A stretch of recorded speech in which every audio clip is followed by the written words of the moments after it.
Así después lo subimos al YouTube, ¿sí?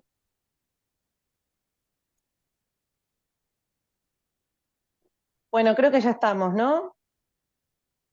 Sí, Juli, ya se está viendo la transmisión. Bueno, empezamos con la mesa 34, los estudios transnacionales y la Guerra Fría Latinoamericana, de las sextas jornadas internacionales de estudios de América Latina y el Caribe, que estuvo funcionando desde el 24 de abril, es decir, desde el miércoles.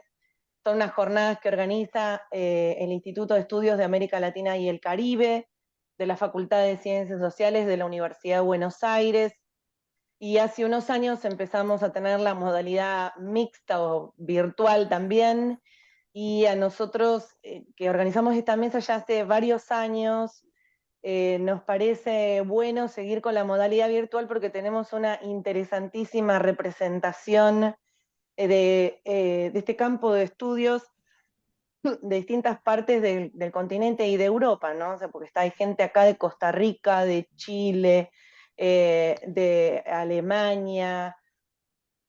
Bueno, así que para no perder mucho tiempo y empezar a hacer funcionar esta mesa, les contamos que tenemos 4 ponentes y sus respectivos comentaristas. En primer lugar, la ponencia de Lisandro Cañón, la Confederación Interamericana de Defensa del Continente. Posteriormente va a exponer María Florencia del Pino, Guerra Fría y Relaciones Internacionales, la cuestión china y la doctrina de seguridad nacional durante la dictadura de Onganía. Leandro Galela, Guerra Fría y Calor Paulista. Alberto Consuegra, de Versalles para el Mundo, Derechas Anticubanas y redes transnacionales en el marco de la Guerra Fría. La modalidad es que va a exponer, por ese orden, yo los voy a ir presentando, van a exponer durante 12, 15 minutos, e inmediatamente en 5 minutos le vamos a dar la palabra al comentarista de cada ponencia. No me presenté, yo soy Julieta Rostica y me acompaña en la coordinación de esta mesa Laura Sala y Alberto Consuegra, quienes juntos coordinamos e integramos el grupo de estudios sobre Centroamérica que nació hace muchos años, ya llevamos un montonazo de años, más de 10 años, yo creo que como 15 años, y bueno, y estamos dándole cada vez más amplitud, digamos, a este grupo y trasladándonos a otros espacios de discusión. Bueno, entonces lo que voy a hacer es empezar presentando a Lisandro Cañón, quien se especializó en Historia Reciente, América del Sur y del Caribe. Él cursó la licenciatura en Historia en la Universidad Nacional de Mar del Plata, Argentina, continuó su formación de posgrado en la Universidad de Santiago de Compostela, donde obtuvo el título de Máster de Historia Contemporánea y el de Doctor Internacional en Historia Contemporánea en 2014. Posteriormente, entre 2016 y 2018, fue un académico visitante en el Instituto de Estudios Latinoamericanos de la Universidad de Columbia, Estados Unidos. En 2015 disfrutó de una estancia postdoctoral en el programa de estudios sobre genocidio de la Universidad de Yale. Y posteriormente obtuvo financiamiento del Gobierno Autonómico de Galicia para desarrollar un proyecto postdoctoral que duró hasta 2019, que se titula Discurso Cultural Ideológico de Orden en América Latina, desde la segunda mitad del siglo XX en perspectiva comparada. Lisandro actualmente coordina la Red Internacional de Estudios sobre Estados de Excepción y Terrorismo de Estado.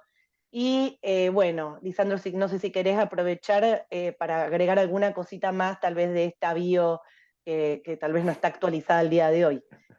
Así que bueno, te damos la palabra y yo cuando más o menos llegue el tiempo te voy a poner tal vez un papelito en mi imagen, porque en el chat a veces no lo ven, y bueno, para que vayas cerrando y le damos la palabra al comentarista. Te agradecemos mucho que estés acá y bueno, y esperamos pronto también poder participar de las actividades que realizas. Te cedo la palabra. Muy bien, muchísimas gracias. Simplemente le agradezco por la presentación también. El único dato es que actualmente mi relación laboral contractual es como profesor, o sea, soy docente en la Universidad de Oviedo, en el Principado de Asturias, dentro del propio Reino de España. También le agradezco que cuando esté, por las dudas, por si no me ajusto al tiempo, que me indique que yo la estoy visualizando a usted en la pantalla de la transmisión. Respecto del texto entregado para la presentación para esta mesa, simplemente que entre el tiempo transcurrido de cuando presentamos los resúmenes hasta el día de hoy, yo señalaba en el texto que no había investigaciones referidas en particular de la Confederación Interamericana de Defensa del Continente y en ese sentido hace muy poco tiempo el doctorando, ahora ya doctor Rodolfo Machado en Brasil, presentó justamente una tesis doctoral sobre la Confederación Interamericana de Defensa del Continente, pero en aquel momento no sabíamos si iba a poder finalizar la investigación, con lo cual por eso no informé en el propio texto escrito. Justamente, hablando de tesis e investigaciones doctorales, en mi caso tomé conocimiento de la Confederación Interamericana de Defensa del Continente al momento de estar realizando mi investigación doctoral, a partir de los intereses que tenía, que era de observar las diferentes actuaciones de las clases dominantes al interior de lo que en mi caso particular entiendo como una crisis de hegemonía en Argentina a partir del año 55 y cómo van interviniendo las clases dominantes y fundamentalmente los intelectuales orgánicos a esta. En ese sentido mantengo el objetivo siempre desde una perspectiva gramsciana que me permita analizar los aparatos de Estado y los aparatos ideológicos de Estado, el papel de los intelectuales en ese proceso y entender el lugar que le correspondía a la Confederación Interamericana de Defensa del Continente en una violencia estatal persecutoria, racionalmente dirigida fundamentalmente contra el comunismo y contra todo el campo transformador existente, específicamente en Argentina, pero luego justamente a partir de la profundización de las investigaciones fui analizando hacia todo el conjunto del continente americano. En el caso específico de la ponencia, lo que hago es analizar secuencialmente cada uno de los congresos de la Confederación, que son 4, luego toma una dinámica diferente, hasta que finalmente termina siendo la CAL, en los años 70. Primero que nada, me quisiera dejar enunciada la estructura de posibilidad para que funcione la Confederación Interamericana de Defensa del Continente, que tiene que ver con un escenario muy específico que se va estructurando en el continente americano y en el mundo en general, que tiene que ver con la doctrina Truman en 1947, que va a permitir la modificación en los aparatos estatales y fundamentalmente en las ramas represivas.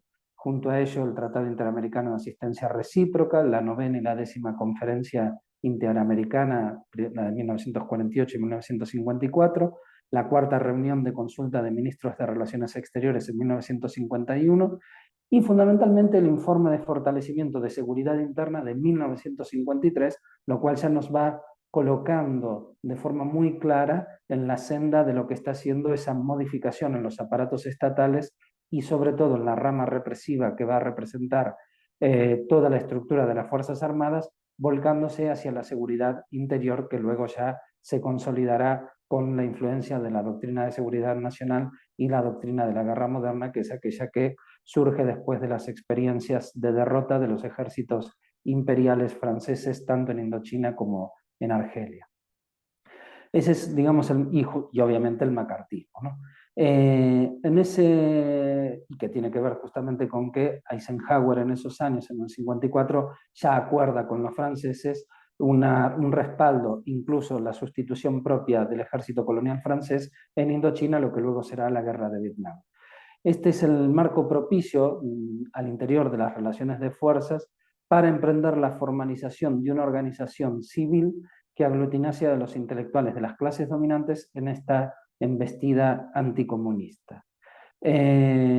Coyunturalmente los esfuerzos de estos intelectuales van a coincidir con los intentos de derrocar el gobierno de Jacobo Arbenz en Guatemala. Es decir, van a confluir justamente y van a encontrar el respaldo de la CIA. El respaldo no es que la CIA sea quien esté detrás de la creación de la Confederación Interamericana, sino que la CIA encuentra también allí un aliado propicio, lo cual también es cierto que si uno revisa las fuentes va a indicar que una cosa es lo que dicen los analistas en el campo de la CIA y otra cosa lo que dicen los analistas en los propios Estados Unidos, que van a tener confrontaciones respecto de cuál es el futuro a seguir sobre la relación con la Confederación Interamericana de Defensa del Continente.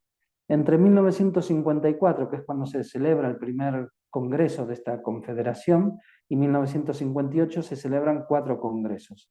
El primero en México, que digamos tiene como uno de sus elementos fundamentales colaborar en el derrocamiento de Arbenz. Luego tenemos un segundo congreso en Brasil, lo cual tiene su particular importancia, ya que Brasil y fundamentalmente el Ministerio de Hacienda, que va a ser la sede de la Confederación Interamericana de Defensa del Continente, y a través de un personaje bastante conocido, que es el general Penaboto de Brasil, que es quien más va a trabajar por la estructuración y la organización eficiente de la Confederación. Luego va a haber un congreso en Perú y finalmente un congreso en Guatemala. En el primer congreso lo que se decide fundamentalmente es la creación de la Confederación, con, digamos, todo lo que sería el intento de desenvolver de una forma más clara el aglutinamiento y la homogeneización de cuál va a ser la intervención de este grupo al interior de las políticas estatales y nacionales. Luego lo que tenemos es que en el segundo congreso, que es el que se hace en Brasil, ya lo que se decide es la creación de federaciones locales. Esto va a tener una singular importancia, ya que las federaciones locales en Centroamérica van a ser las más activas. Incluso una vez que comience a languidecer el carácter americano, continental de la Confederación, las que más van a seguir activas van a ser las que actúen en Centroamérica y el Caribe. En el tercer congreso lo que tenemos es que ya se va a pasar a realizar congresos regionales y a poner en marcha lo que luego conseguirá Chiang Kai-shek, que es un congreso mundial anticomunista. Ya en el tercer congreso van a tener como objetivo ese aspecto.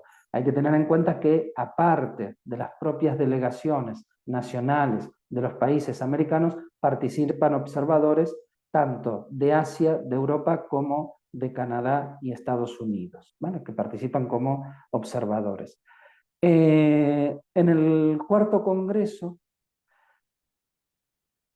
va a haber una situación bastante compleja para los propios organizadores de la Confederación, y es que va a participar como voz inaugural del acto el arzobispo de Guatemala, que si bien participa en el respaldo al derrocamiento del gobierno de Arbenz y toda la sucesión de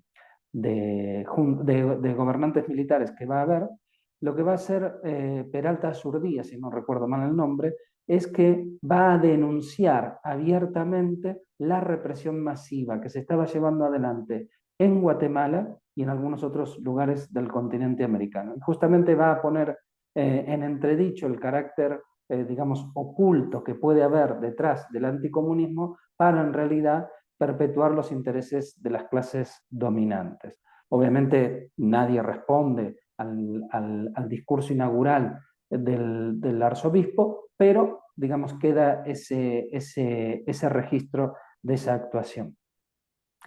Y fundamentalmente lo que va a haber en este cuarto congreso es algo que en mi caso particular tiene una cierta importancia, porque es cuando queda de forma muy clara definida la conformación de una otredad radical negativizada, es decir, el comunista solo va a ser reconocido en su rol de agresor, es decir, tenemos una de las instancias necesarias para los procesos de aniquilación, de eliminación de procesos sociales genocidas.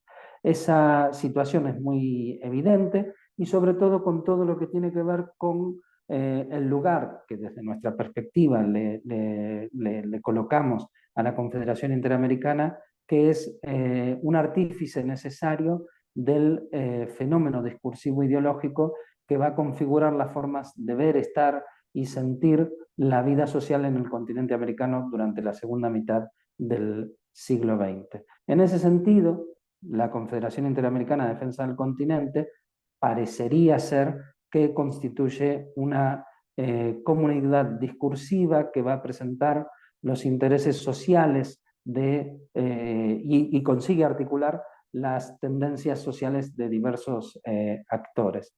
En ese sentido, es sumamente esclarecedor tener en conocimiento que, digamos, los que intervienen de forma activa en los congresos van desde políticos que actúan en tanto representantes parlamentarios en los diferentes parlamentos, en los diferentes congresos de los países americanos, miembros fundadores de partidos políticos, legisladores, jueces, funcionarios de instituciones gubernamentales, miembros de organizaciones multinacionales, docentes, profesores y rectores universitarios, diplomáticos, sacerdotes, empresarios, militares, en algunos casos, en algunos países, como legisladores constituyentes.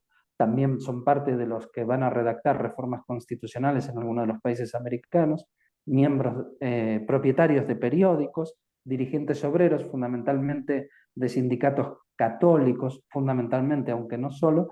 Y claro, esa capacidad intersticial de obrar en cada uno de los países les da una importancia singular.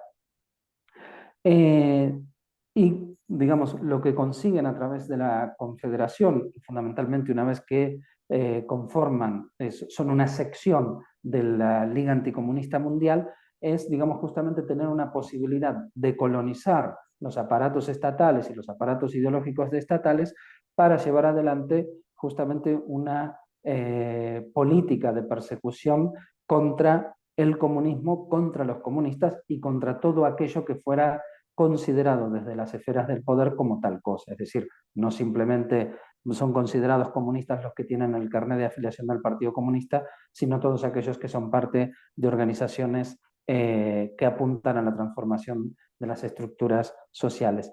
Y esto era lo que quería presentar de forma más o menos articulada, ya que en gran medida el texto está colocado a disposición de todos ustedes. Les agradezco mucho y creo que con esto ya doy por finalizada y espero haberme ajustado al tiempo. Perfecto, Lisandro, muchísimas gracias. Bueno, ahora voy a presentar Javier, lo comentabas vos esta ponencia, ¿no es cierto? Sí. Sí, Sí, justamente. te voy a presentar entonces. Aquí va a comentar la ponencia de Lisandro Javier Castro, profesor de Historia y Geografía, doctor y magíster en Historia por la Universidad de los Andes, Chile, magíster en Estudios Internacionales de la Universidad de Santiago de Chile. Se desempeña como profesor e investigador del Instituto de Historia de la Universidad San Sebastián de Santiago de Chile.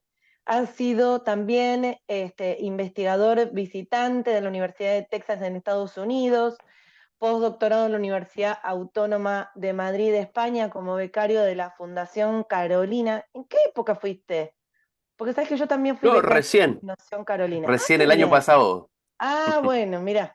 No, yo hace muchos años. Bueno, sus trabajos se enfocan en investigar la Guerra Fría latinoamericana, profundizando en estudiar redes de la diplomacia pública y ciudadana. Bienvenido, Javier. Muchísimas gracias por estar acá y por haber leído la ponencia de Lisandro. Esperamos tus Mu- comentarios. sí, muchas gracias, Julieta, Alberto, por la invitación, a Laura, y también gracias a Lisandro por el trabajo que acaba de exponer y que también pude disfrutar leyendo. Eh, Además de felicitar el trabajo, que es una investigación, eh, creo yo, muy novedosa, ya lo anticipaba Lisandro en torno a que existe solo una tesis doctoral, pero creo que este ejercicio puntualmente en relación a la Confederación está abierto para continuar mirando otras aristas, ¿sí?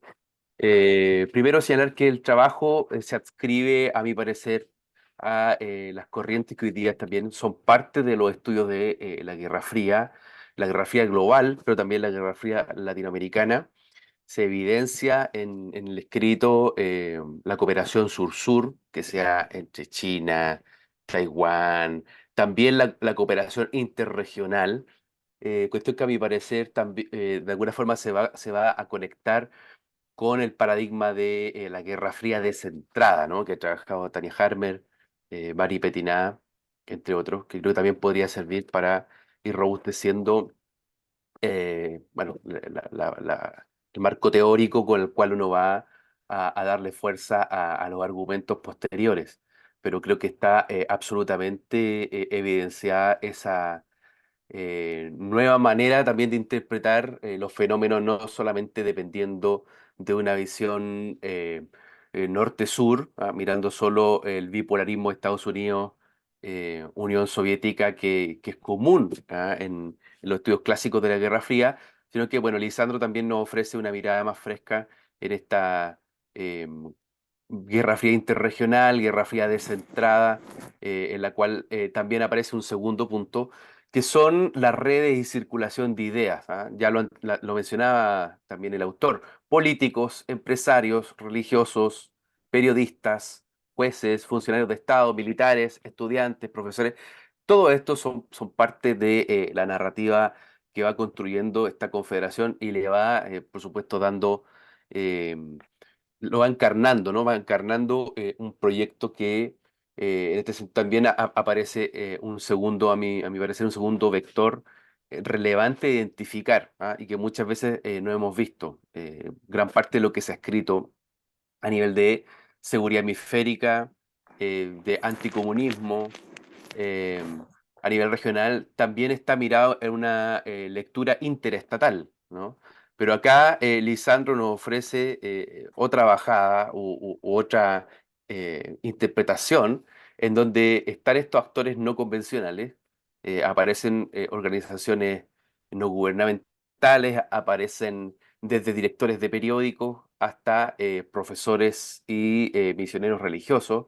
En un tercer elemento que creo que también debe destacarse, que ofrece el autor, y es la comunidad discursiva. Yo creo que aquí se halla uno de los grandes aportes del trabajo de Lisandro, y es rescatar, no solo identificando los congresos, ¿no? Que a veces uno los pasa de largo y no ve la relevancia que tiene en la articulación, ¿no?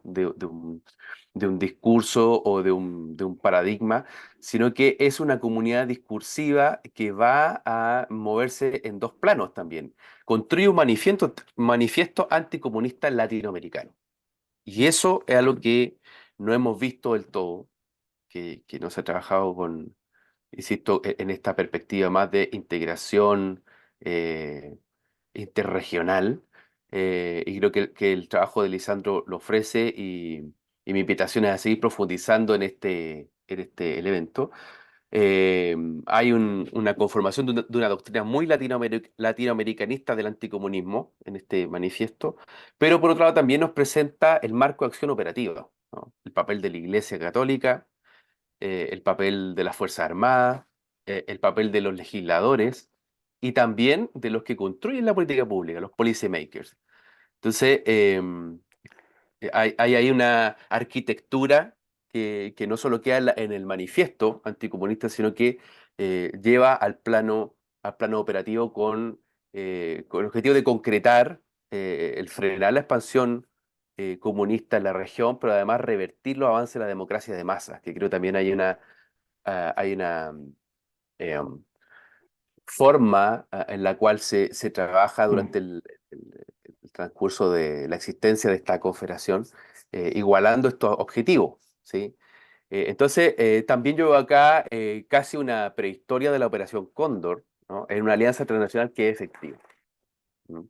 Y eso también le da un valor muy, muy clave, muy relevante al trabajo que está haciendo Lisandro, porque la Operación Cóndor o lo que vemos en los 70 los 80 operando contra de las democracias, tiene un preámbulo que son estas redes, como diría Renovan, las fuerzas profundas que se construyen en la década del 50, que se van construyendo y se van agudizando con más fuerza después de la Revolución Cubana, pero que vemos acá, como lo señalaba, casi como una prehistoria de la Operación Cóndor con dictadores como Banzer y otros más, trabajando ya en torno a las ideas de este manifiesto anticomunista y del marco de acción operativa que se plantea. El último punto, a mi parecer es importante en el trabajo de Lisandro, tiene que ver con el hispanismo, ¿no? Tiene que ver con la carga religiosa y también la teología política que aparece acá. También creo que es un aspecto que no se ha profundizado cuando hablamos de guerra fría cultural en América Latina. Y allí hay un trabajo que recomiendo de Jonathan Herzog, se llama The Spiritual Industrial Complex, American Religious Battle Against Communism in the Early Cold War. Es un trabajo que muestra también la década del 50, eh, como por ejemplo los pensadores de la política exterior norteamericana también tenían y compartían un modelo de teología política. En este caso, el hispanismo es la perspectiva latinoamericana y un poco también explica la reticencia a tener mayor vinculación con la CIA, poder mantener una identidad eh, más autónoma en la cual se mira permanentemente el franquismo como el ideario, ¿no? Y un poco tenerlo ahí presente, o sea, cómo en el trabajo de Lisandro se ve esta relación interregional, ¿ah? Hay cooperación sur-sur con las alianzas globales anticomunistas, pero también termina conectando con la península ibérica, mirando el franquismo como el modelo a seguir, ¿no? Como en este caso la ruta que debiese construirse y probablemente desde ahí podrían entregarse otras nuevas interpretaciones. Eh, Quedan algunas preguntas que gustaría, quizás uno entiende que en este eh, trabajo solo se ofrecen algunas claves y está perfecto, pero quedan algunas preguntas que podría ser interesante. ¿Qué pasa con la Confederación, con los congresos después de la Revolución Cubana? ¿Qué es lo que de alguna manera va a acentuarse, va a desaparecer? Bueno, ahí hay un punto creo que debiese mirarse. Y yo estuve el año pasado también en los archivos de la Administración Española y sé, estimado Lisandro, que hay papeles de la Cancillería Española en la cual tratan parte de esto. Entonces también ahí se puede abrir una arista de investigación mirando los papeles, mirando los archivos. eh, en relación a cuál fue la lupa o cómo fue profundizando también el franquismo el apoyo a estos congresos. Porque ahí creo que existió, que hubo intercambio y por lo tanto eso no se ha trabajado, eso no está explorado. Eh, y cierro felicitando el trabajo. Yo estoy actualmente también Muchas metiéndome en gracias. el tema de los actores religiosos en la Guerra Fría, más bien los misioneros norteamericanos en la década del 60. Entonces ahí podemos compartir algunas ideas en cuanto a esa temática. Muchas gracias nuevamente a los organizadores y un gusto poder participar. Ay, bueno, muchísimas gracias, Javier. Qué buenas recomendaciones para Lisandro, ya que Lisandro está allá. Eh, sí, se puede aprovechar mucho. Ya después en algunos otros momentos de la mesa voy a compartir algunas ideas. Pero bueno, ahora lo que quiero es presentar a María Florencia del Pino, si le vamos dando la dinámica a la mesa y después nos queda un momento para intercambiar. María Florencia del Pino es politóloga, especialista en historia económica y de las políticas económicas, es becaria interna doctoral de CONICET en el marco de proyectos de investigación de unidades ejecutoras, con sede en el Instituto de Investigaciones de Historia Económica y Social, y su tema de investigación en CONICET María Florencia, yo saqué esto de la página de Conicet, así que cualquier actualización vos la decís. Es Corrientes de Pensamiento, Trayectorias Diplomáticas y Políticas Exteriores Argentinas en el periodo de recrudecimiento de la Guerra Fría, 1966-1973. Gracias, María Florencia, por estar acá. Te escuchamos a partir de ahora. Bueno, hola Julieta, hola Laura, Alberto y a todos. La verdad que quiero empezar agradeciéndoles, yo estoy muy contenta de poder estar acá. No conocía este espacio, digamos, al interior del IEALC, este grupo de estudios sobre la Guerra Fría desde perspectivas transnacionales, y la verdad que me entusiasmó mucho el poder participar. Yo vengo del campo de las relaciones internacionales, a pesar de ser politóloga, y muchas veces, sobre todo por las concepciones de las que partimos desde el instituto donde trabajo, que son concepciones más bien críticas e históricas, nos pasan los congresos sobre específicamente de relaciones internacionales que quedamos medio ahí con un pie adentro y un pie afuera, porque si bien, digamos, estudiamos cuestiones de política internacional, bueno, las perspectivas no son, digamos, las de mayor, sí, las del mainstream, digamos.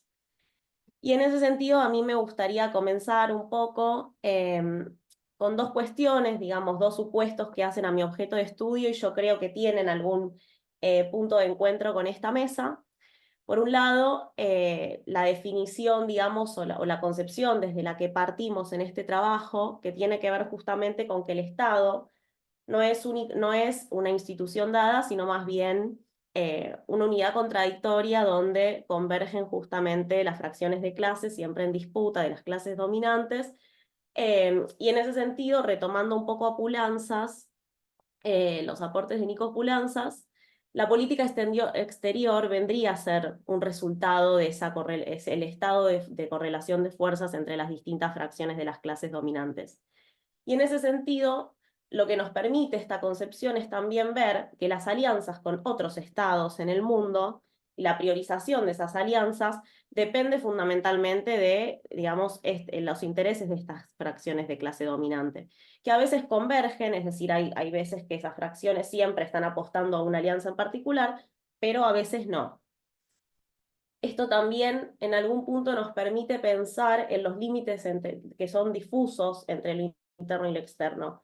Y en ese sentido, y pensando un poco incluso en el contexto de la Guerra Fría, podemos ver que la injerencia de las potencias, de las superpotencias en países del tercer mundo en general, en Argentina en particular, no fue únicamente una constricción externa, sino más bien también operaba desde adentro, justamente en parte lo podemos explicar por el accionar de estas distintas fracciones de las clases dominantes.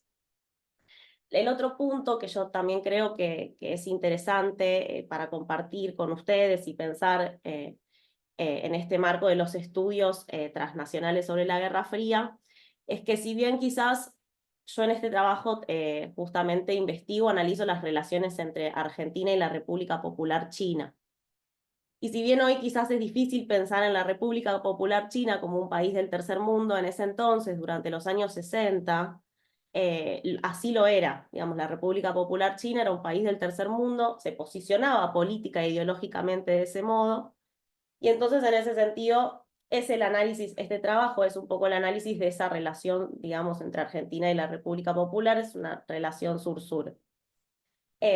Dicho esto, bueno, mi trabajo se centra en el periodo 1966-1973, durante el proceso que se denominó en Argentina como la Revolución Argentina, donde el primer dictador, digamos, fue Juan Carlos Onganía.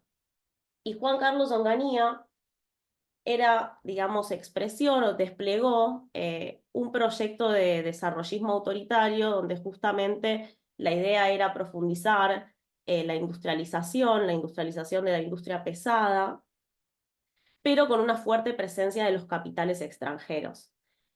Este proyecto de algún modo fue expresión de las fracciones, digamos, industriales y financieras al interior de las clases dominantes argentinas, y se correspondió, digamos, con lo que también sucedió en el campo de la política exterior.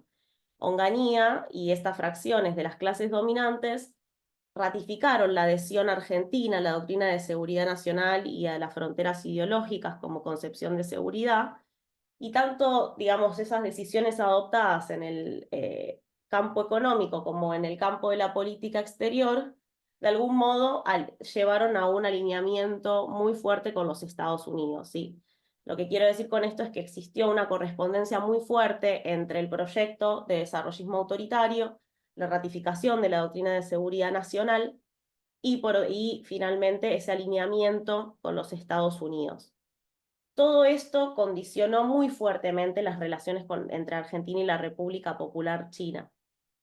La Argentina no reconocía a la República Popular China desde su conformación en 1949. De hecho, sostenía relaciones diplomáticas con la República de China, el aliado estratégico de los Estados Unidos, digamos, en el continente asiático.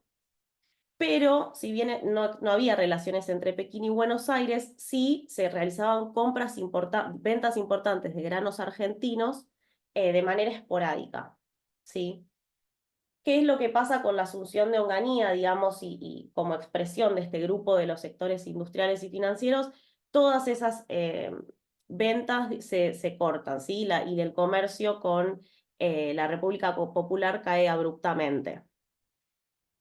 Y esto también se va a complementar con un estrechamiento muy fuerte que hubo entre de relaciones políticas y militares, fundamentalmente entre la dictadura de Onganía y la dictadura de Chiang Kai-shek.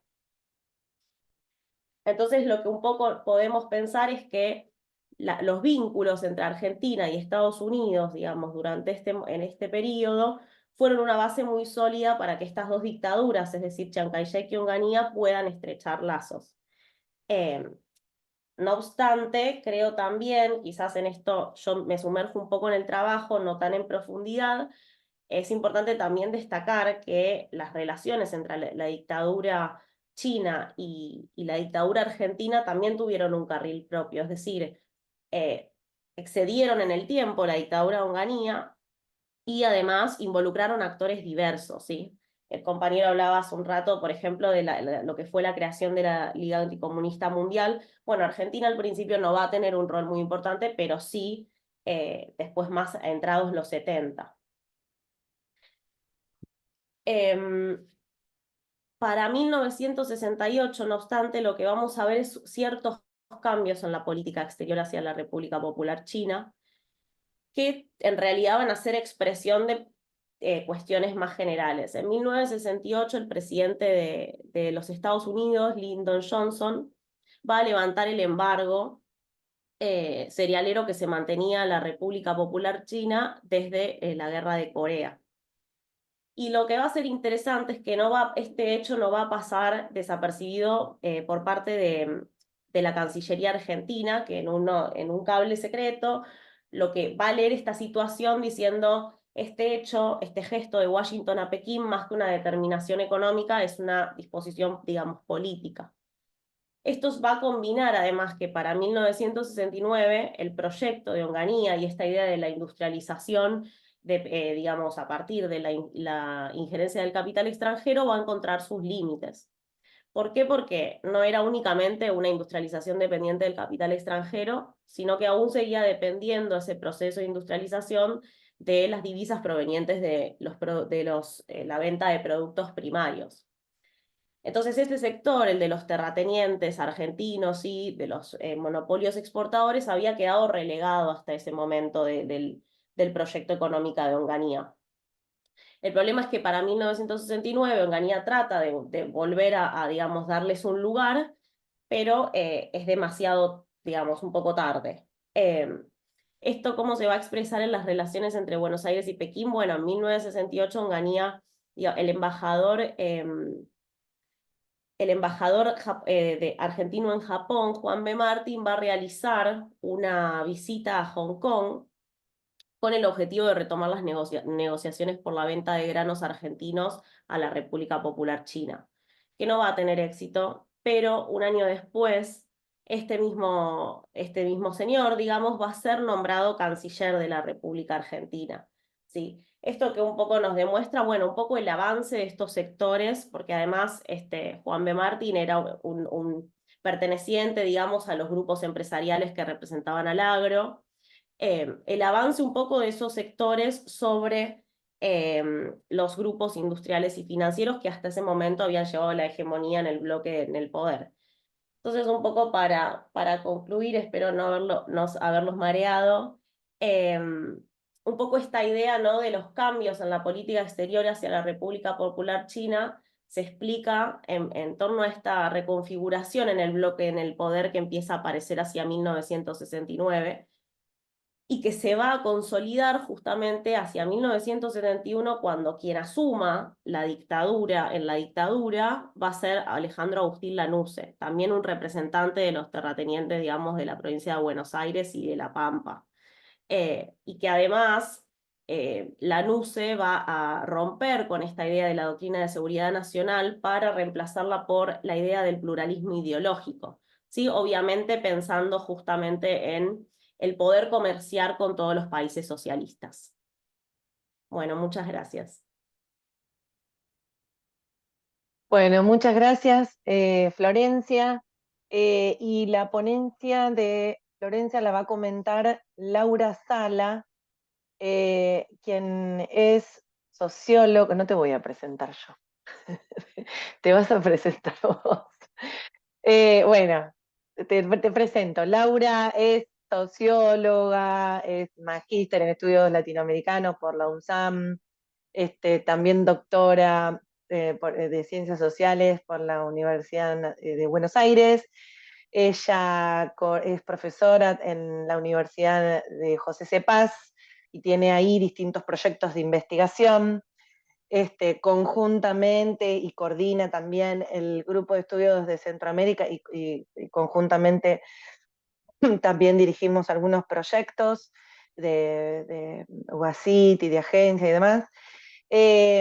Pero también Laura es coordinadora del grupo de trabajo de Claxio Violencias en Centroamérica, que este año está realizando muchas actividades. Así que bueno, Lau, igual presentate vos, o si querés agregar algo más, porque dije muy informalmente todo. Bueno, gracias, Juli, por la presentación. No agrego nada más. Bueno, buenos días, buenas mañanas a quienes están remadrugando. Bueno, muy contenta con la mesa. La verdad que es una gran mesa. Creo que hay de todo lo que estamos... un poquito de todo respecto de la Guerra Fría en América Latina, así que quienes estamos en estos temas lo vamos a poder aprovechar mucho. Bueno, Florencia, en principio, gracias por participar de la mesa. Me leí el texto con mucho entusiasmo porque hay algo que nosotros venimos charlando hace rato, y es el vínculo con Taiwán, no solo de Argentina, sino de América Latina, y la importancia que tiene ese vínculo y lo descuidado que está, lo poco que se ha trabajado aún. Y con China, ¿no? Ese vínculo, ¿no? La cuestión china, como vos lo llamás en la ponencia. Me parece que el texto marca muy bien y de una manera muy interesante la tensión constante que hay entre los condicionamientos político-ideológicos y los económicos en la definición de una estrategia internacional. Me hizo pensar mucho todo el tiempo en el contexto actual, digamos, en la importancia de lo ideológico, en la definición de la política internacional. Y entonces ahí como una primera pregunta es, bueno, ¿cuál es el concepto de Guerra Fría que hay detrás de la ponencia? Porque pienso todo el tiempo en la Guerra Fría como una guerra en la que lo ideológico tuvo un rol muy importante, ¿no? Digamos, si vos, tu ponencia está muy anclada en los condicionantes económicos y en las disputas de las clases dominantes, terratenientes, industriales, ¿no? Muy clásica de la historia argentina, pero sí digo, bueno, ¿qué rol ahí tiene lo ideológico y cuánto se puede resaltar o no ese condicionamiento en estas relaciones internacionales? Entonces, en principio eso, ¿no? ¿Cuál es la definición de Guerra Fría que hay ahí? ¿Cómo digamos, cómo estás pensando ese conflicto. Y ahí, en ese sentido, me parece súper importante los textos que ya nombró Javier, ¿no? El de Bari Petiná, sobre la historia mínima de la Guerra Fría en América Latina, o el trabajo de Daniel Spencer, ¿no? Uno de los primeros, para pensar la importancia de la conflictividad interna a la región, sí, a la región y al tercer mundo en general, y el factor ideológico, el peso del factor ideológico en la Guerra Fría, ¿no? Bueno, eso en principio.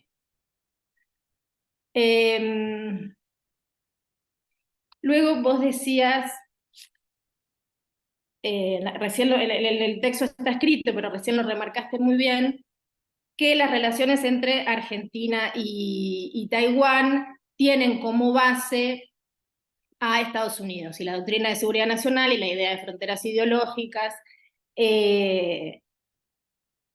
y la predominancia en Argentina del capital industrial transnacional.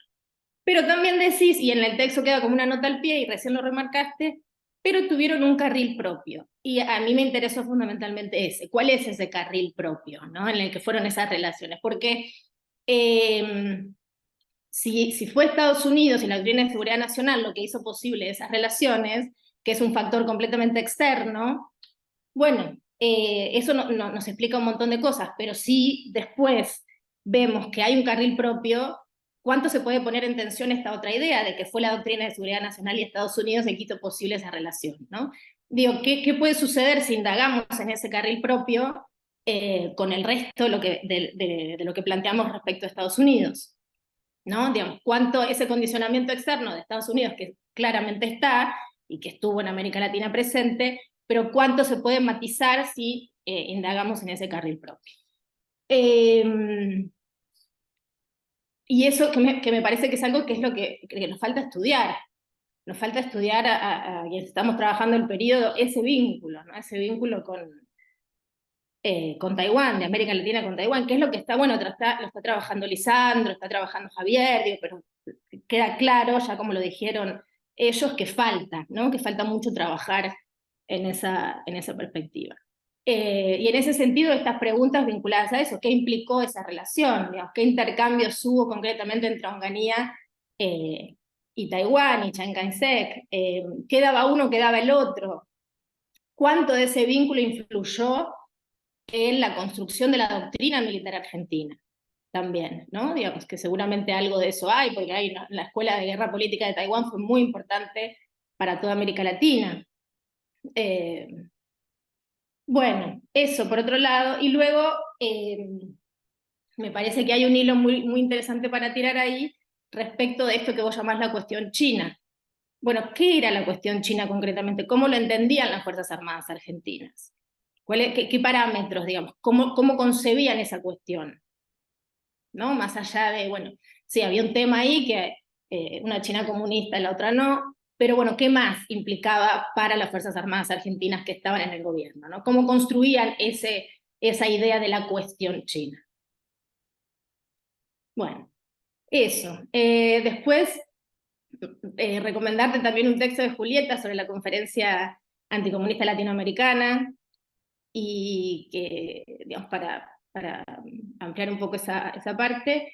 Y después está el texto de el primero de Scott y John Lee Anderson sobre la Liga Anticomunista Mundial, que también puede, como uno de los primeros que analizó esa red, y bueno, lo que está trabajando Lisandro, creo que dialoga mucho con con todo lo que se está trabajando en esta mesa. Bueno, gracias, Florencia, por el texto. Bueno, muchísimas gracias, Laura. Lo que les quiero decir a los ponentes que después lo que vamos a hacer cuando terminen todos de exponer y los comentarios, así cada cual se va procesando a medida que va escuchando a los otros, puede ir procesando su respuesta y después hacemos otra ronda de preguntas, pero después va a haber una ronda, digamos, para que cada ponente reaccione a los comentarios. Lo que queremos ahora es pasar a la tercera ponencia de esta mesa, que pertenece a Leandro Galela. Leandro es abogado, de la Universidad de Buenos Aires, es nuestro abogado.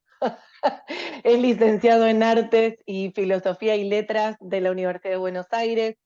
Y esto además lo rico de esta mesa, en donde hay gente de distintas procedencias disciplinarias, porque yo estaba pensando recién, Lisandro viene de Historia, Florencia de las Relaciones Internacionales, Calela está trabajando en la Facultad de Filosofía y Letras, ¿no? Magíster por las universidades de las Islas Baleares y de la Universidad Internacional de La Rioja, España. Es investigador del Instituto de Historia del Arte Argentino y Latinoamericano Luis Ordaz y es doctorando de la tesis Relaciones entre Arte y Política de Posguerra en la Bienal Hispanoamericana y la Bienal de Arte Moderno 1950-1955. Leandro, bueno, no sé por qué no te veo, pero calculo que estás ahí. Ahí está, ahora te veo. Te cedo la palabra. Bueno, gracias por la invitación. Viniendo de otro ámbito distinto al que estamos hablando, preparé unos PowerPoint porque mejor que decir es ver, así que comparto pantalla, así pueden ver un poco lo que tenía pensado. A ver si todo va bien. Están viendo la pantalla compartida, ¿no? Ahí está iniciando el uso compartido de pantalla. Perfecto, ahora Perfecto. sí. Y ahora está en pantalla completa, perfecto. Bueno, la ponencia se llama Guerra Fría y Color Paulista.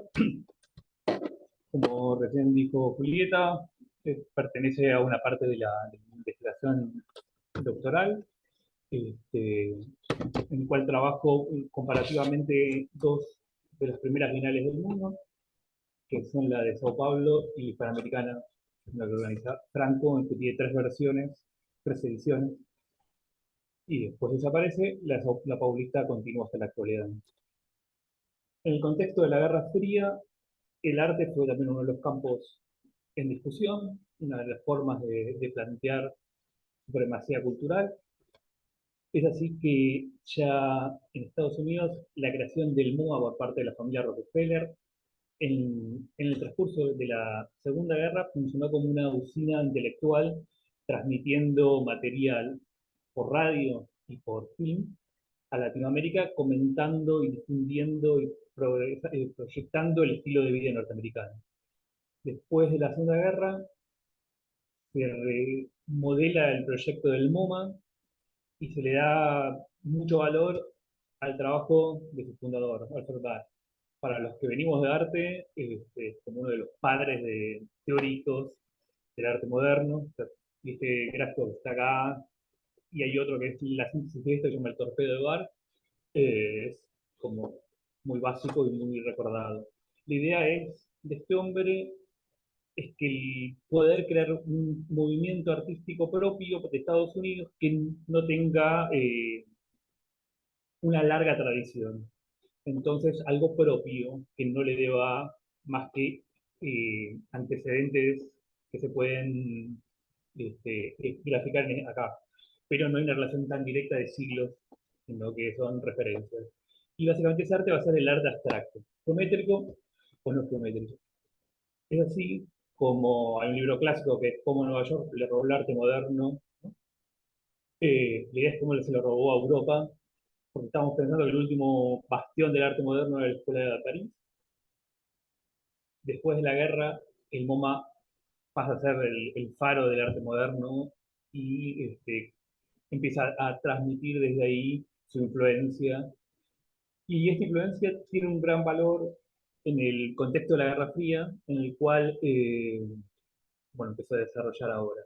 La idea que tenía entonces era crear un arte que sea propio norteamericano, que pueda contrarrestar las influencias de los artistas básicamente soviéticos y comunistas, que eran mayoría.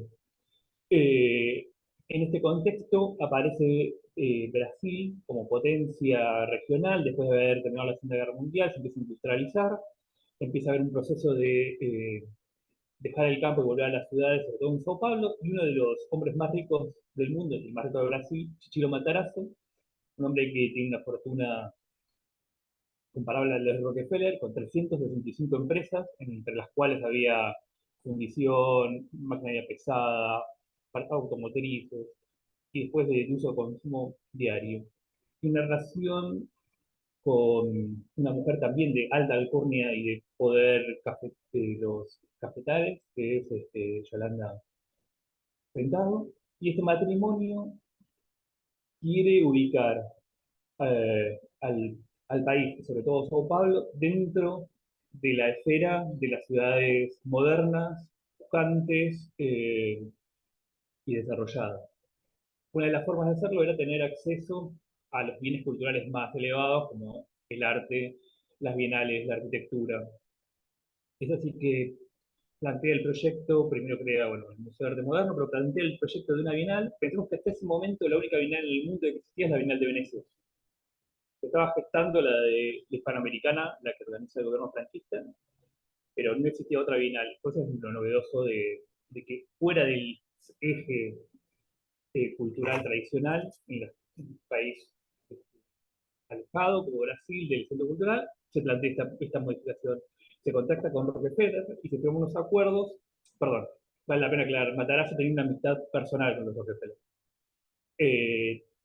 Son acuerdos de cooperación que les permite a la Museo de Bellas Artes de Sao Paulo dar ese paso a traer una bienal, y con esta bienal recibiría asistencia técnica y un material, y darle un apoyo cultural, darle el sello del MoMA, pero también darle teóricos y grupos de trabajo. Es así que Barr, el que comentamos antes, recomienda a un cubano que estaba trabajando también como teoría el desarrollo del arte abstracto. Este hombre es Barr, que le vemos a Gómez Citré. José Gómez Citré va a ser un teórico cubano, como dije, que está trabajando en poder sacar el arte latinoamericano de lo folclórico y de lo político.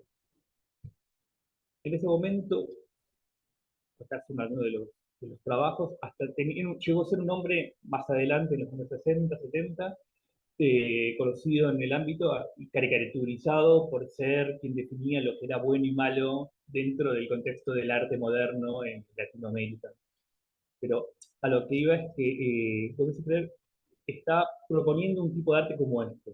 Es decir, abstracto, en donde la figura desaparece o queda reducida a formas geométricas, colores e impresiones textuales. Con esto se elimina cualquier tipo de mensaje, ya sea político, de reivindicación o lo que fuera. Y también el lenguaje indigenista folclórico, que él lo veía como las dos piedras que limitaban el desarrollo del arte y no le daban esa posibilidad a los latinoamericanos de progresar hacia una modernización.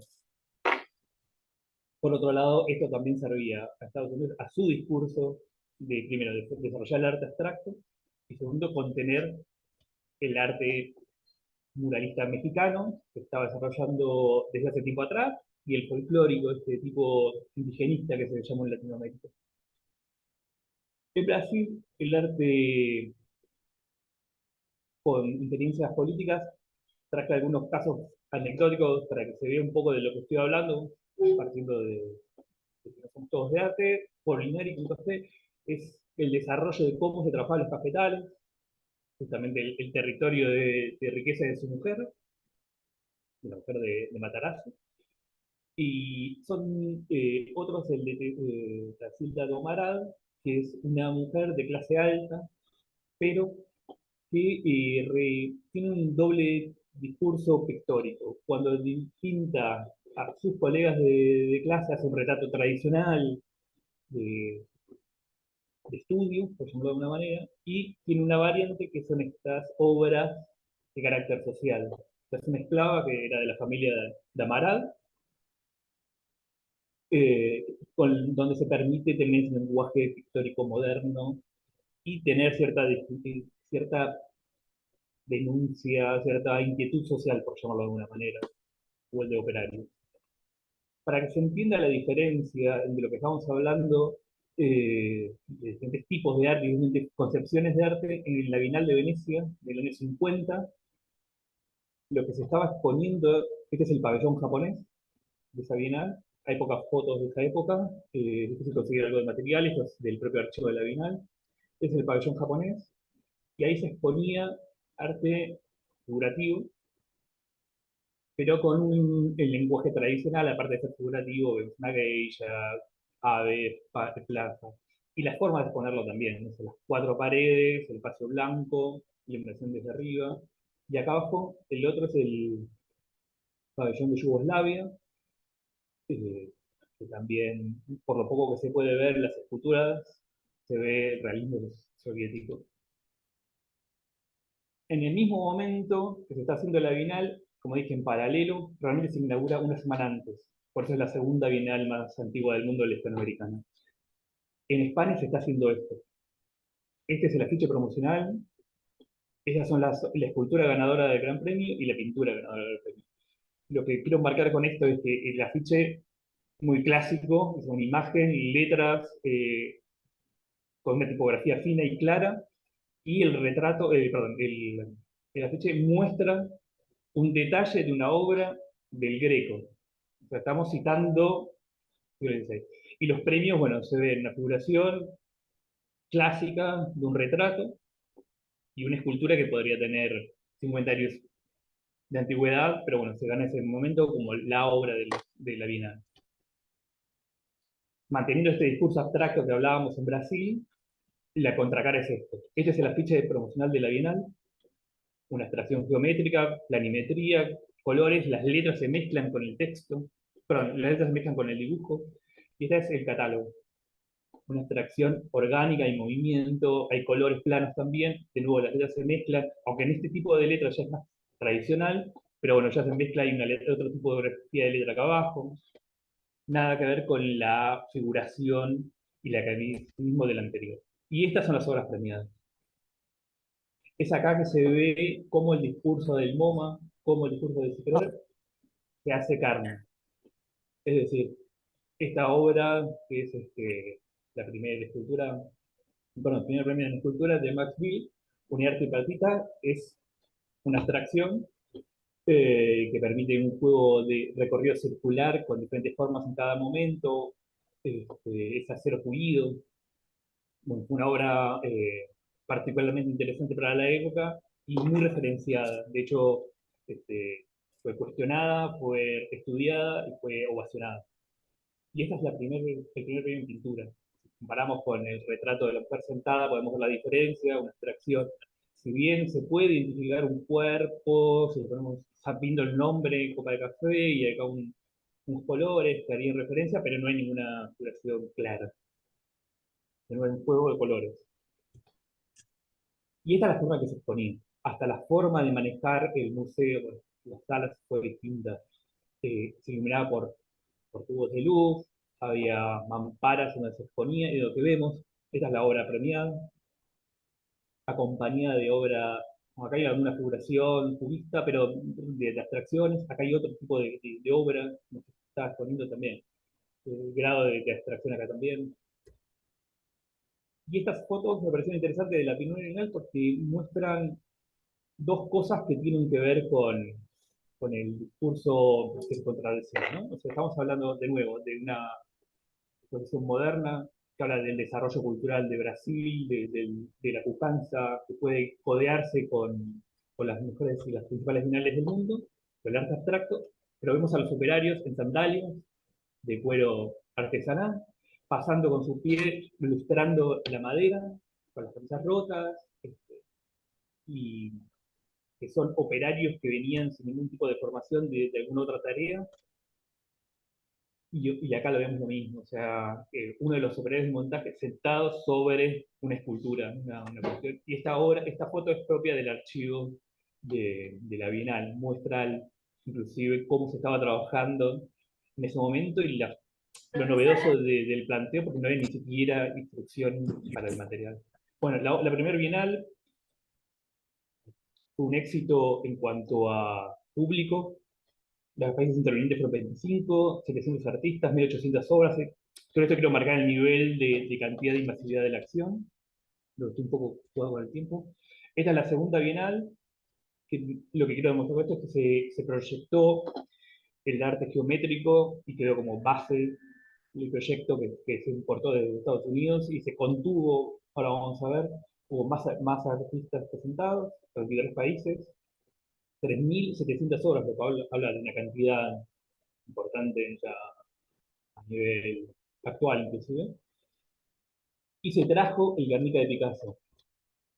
Es interesante esto por varios motivos. Primero porque hablaba de la relación entre Estados Unidos y la Bienal. El Guernica estaba en Nueva York por pedido de Picasso, no volvería a España hasta que terminara la dictadura de Franco.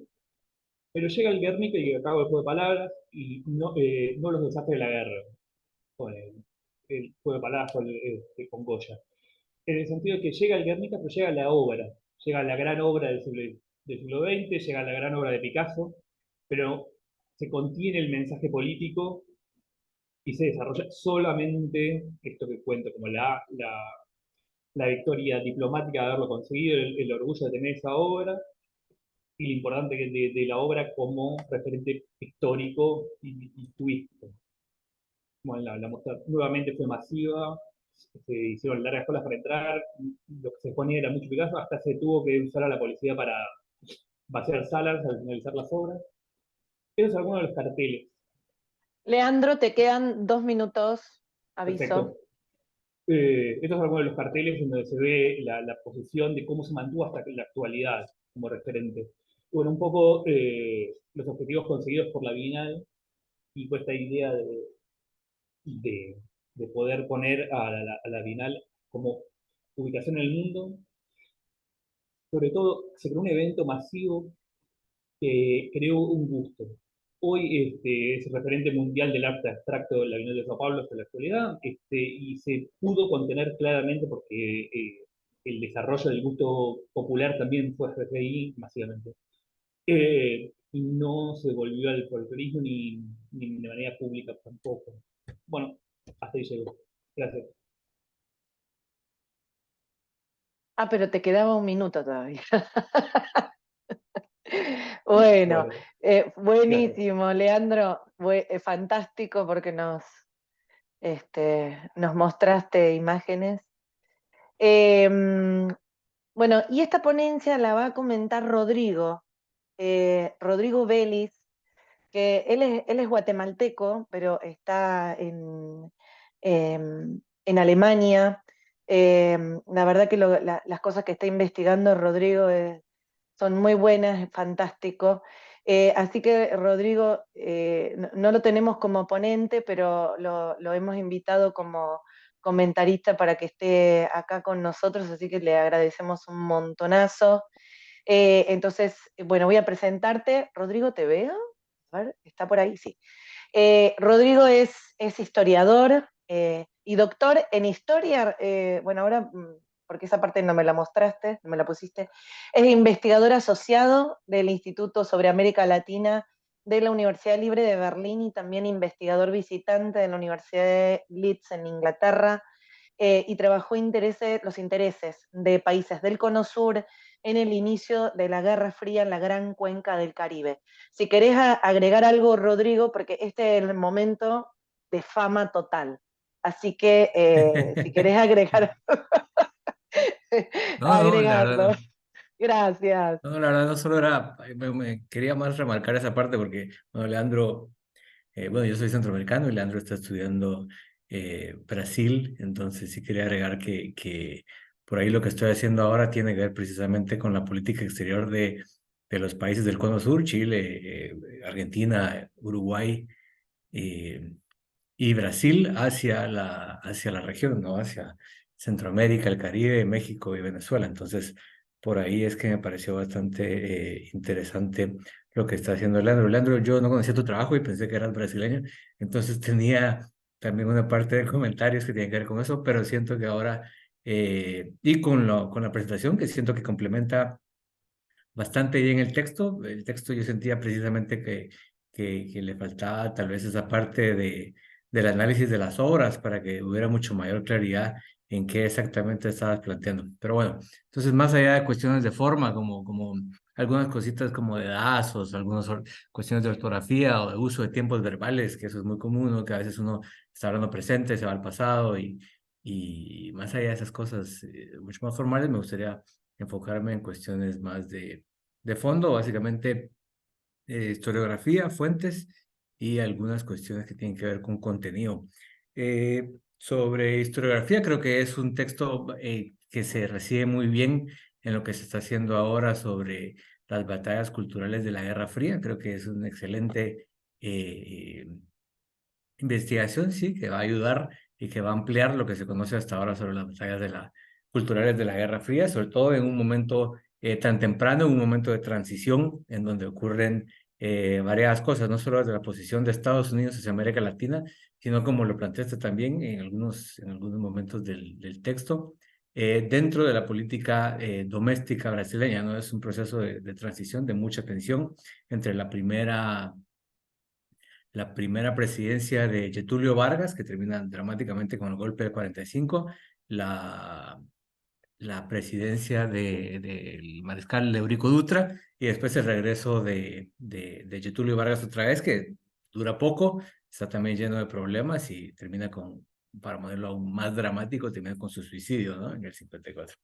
Entonces, yo siento que hay unas partes, sobre todo las partes al inicio. Bueno, primero, como muy historiador de mi parte, como que no hay un análisis historiográfico que diga la importancia de tu trabajo, que yo creo que tiene mucha importancia y por eso te combinaría a que le dieras un poco más de peso a la parte historiográfica de qué se ha escrito y con qué perspectiva se ha hecho para darle mucho mayor relevancia a lo que estás haciendo, que si uno solo lo lee y dice, bueno, puede ser como un estudio, como muy casuístico, pero no, la verdad es que sí, si lo ubicas en lo que se ha escrito hasta ahora, no solo de la guerra cultural, perdón, las batallas culturales de la Guerra Fría, sino también de la política exterior brasileña, que es un poco en la que te enfocas en el inicio, por qué hay ese interés tanto de parte del gobierno de Getúlio Vargas como también de Rockefeller en hacer la Bienal, ¿no? Creo que esa parte, ahí la política exterior brasileña, sería importante destacarlo y al mismo tiempo darle más relieve. Por ejemplo, cuando uno ve la historiografía brasileña sobre la política exterior, hay mucho énfasis, pero la mayoría de las cosas que se escriben tiene que ver con la política desarrollista que tienen. O sea, no hay momento en que la política exterior brasileña no se refiera directa o indirectamente a sus intereses desarrollistas, ¿sí? De sustitución de importaciones, de crecimiento industrial, cuestiones desde siderurgia hasta cuestiones atómicas, y ese ha sido el énfasis, ¿no? Sin embargo, se le ha dado muy poco énfasis a otros aspectos, incluso a otras regiones. Se le da mucho énfasis a esta relación triangular con Estados Unidos e Inglaterra, y a veces con sus vecinos, sobre todo Argentina, pero otra vez los demás países están muy desdibujados. Entonces ahí creo que entraría muy bien. Y tal vez por esa falta de historiografía hay algunos aspectos en tu texto que sí, que podrían ampliarse más, que podrían profundizarse y sobre todo que podrían matizarse. Sobre todo recuerdo una parte donde mencionas las tensiones que vos planteas, que hay tensiones entre el gobierno, en la última parte del gobierno de Truman, los primeros meses del gobierno de Eisenhower, con Getúlio Vargas, porque veían como que no defendía sus intereses o había problemas. Yo sentí en las lecturas que yo he hecho sobre la historiografía de la política exterior brasileña que hay más sinergias que tensiones, entonces tal vez solo matizar algunas cositas que podrían ayudar a darle mayor precisión a cómo tu trabajo se enmarca dentro de esto que se ha escrito. Voy a ir un poco más rápido, que me recordé ahorita que solo tengo 5 minutos. Sí, la relación especial entre Brasil y Estados Unidos creo que es fundamental para entender esa transición, desde que la cercanía que hay durante la última parte de la Segunda Guerra Mundial a esos primeros años de la posguerra. Sobre todo, no lo mencionas, pero el gobierno de Dutra ahí juega un papel muy importante para esa ambigüedad. Y esto que estás hablando pasa al mismo tiempo que está la comisión mixta, que es esta comisión que está buscando préstamos ¿cómo le digo? Inversión extranjera directa hacia Estados Unidos, y también la guerra de Corea, donde Brasil juega un buen papel de mediación para no mandar tropas pese a las presiones que estaba recibiendo de Estados Unidos. Entonces, por ahí creo que la parte historiográfica esa habría que ver. le dé fuentes, si va a ser alguna fuente primaria, si va a ser el Itamaraty, si la Bienal tiene fuentes, yo creo que ahí habría una riqueza sorprendente. Y si tenés alguna oportunidad de ir a la OEA o de ver incluso en Itamaraty el embajador brasileño en la OEA y ver cómo está esa relación mucho más en específico que tuvo el rol de la OEA, sería bastante interesante. Y obviamente esto es más complicado porque aquí en Estados Unidos es una estancia allá, pero los archivos de la Fundación Rockefeller serían, imagínate la riqueza que podría haber ahí, sería sorprendente. Sobre contenido, creo que el rol de Rockefeller creo que es muy importante resaltarlo, creo que ahí como que se le va un poco. Juega un muy importante papel en la Segunda Guerra Mundial. Él es el enviado que hay de Estados Unidos para hacer todo este trabajo cultural, para alinear a los países latinoamericanos. No es sorpresa que después lo mandan del encargado de Latinoamérica al Departamento de Estado. Está ahí un tiempo hasta que lo sacan y entra Braden, que juega otro papel muy diferente al que estaba jugando Rockefeller. Entonces ahí siento que el papel de Rockefeller falta profundizarlo un poco. Y hay que meterle por qué está tan interesado en Brasil. Él tenía dos grandes intereses, aparte de América Latina, pero era Venezuela y era Brasil. Venezuela, obviamente, por las inversiones en petróleo, en la Creole Company, y Brasil, que tiene más variedad su portafolio. Entonces, hay ahí otros intereses también a la par del que él puede hacer y que tiene que ver más con cuestiones económicas, cómo se mezclan con la cuestión de la Guerra Fría y su interés en Brasil. Entonces, ahí siento que también hay más campo para seguirle dando. Entiendo que es tu tesis doctorado, entonces ahí se puede ampliar muchísimo más estas menciones que en lo que mandaste tal vez son un poco más puntuales, más que orgánicas a todo tu argumento. Hay un buen libro de Tango War, que es un poco estereotipado el título, bastante malo, pero el texto es bastante sencillo de leer, de McConaughey, que habla precisamente del papel de Rockefeller. Siento que el rol de Gómez Sicre también para mí me pareció que era fundamental. Ahí le dedicas como 2 párrafos nada más. Ahorita que lo mencionaste en la presentación, se ve que también es mucho más importante como un mediador precisamente entre todo lo que viene de la OEA a Estados Unidos, el papel que tiene él y lo que él termina haciendo en la Bienal y en general, por lo que dijiste ahorita, en lo que está pasando en el arte en América Latina. Bueno, sería buenísimo mencionar el episodio de Rivera pintando en este edificio Rockefeller en Nueva York y cómo después lo terminaron quitando porque no daba nada. Por ahí te dice un poco también de estas tensiones que había. Mencionaste ahorita algo de Mérida. Mérida era bastante politizado, pese a su arte bastante abstracto. En México es muy bien considerado. De hecho, el año pasado hubo una presentación que hicieron de él el Munal, creo que fue en el Munal, que fue como de un año, ¿no? Y se ve que pese a todo este abstracto había un contenido fuerte político y una de sus alumnas, que también fue alumna de Diego Rivera, Rina Lazo, sería interesante ver cómo por ahí entra esas interacciones. El movimiento artístico brasileño disidente, ¿cómo se expresa frente a esto que estás describiendo? Yo pensaba, por ejemplo, en los antropófagos, muy famosos, ¿no? ¿Cómo están reaccionando ellos a eso? De hecho, uno de los antropófagos fue embajador brasileño en Guatemala durante el golpe del 54 y se muestra muy crítico a la política exterior brasileña, precisamente porque está cediendo a todo lo que están diciendo los gringos, ¿no? Si está pasando ahí en lo más político, ellos tienen toda la sensibilidad para entender lo que está haciendo entonces Rockefeller en las bienales. ¿Hay alguna postura sobre eso? ¿Habrá algún registro por ahí de ese tipo de reacciones de la disidencia artística brasileña a esto? Sería interesantísimo verlo. Y bueno, hay unas cositas mucho menores, pero la verdad es que siento que me pasé mucho y dije muchas cosas de manera muy puntuales. Entonces, por ahí paro. Me encantaría escuchar lo que pensás sobre estas cosas. Uy, gracias, Rodrigo, buenísimo, un montón de aportes. Hacemos una cosa, pasamos a la última ponencia de Alberto y después hacemos una ronda de las reacciones de los comentaristas, ¿sí? Bueno, muchísimas gracias.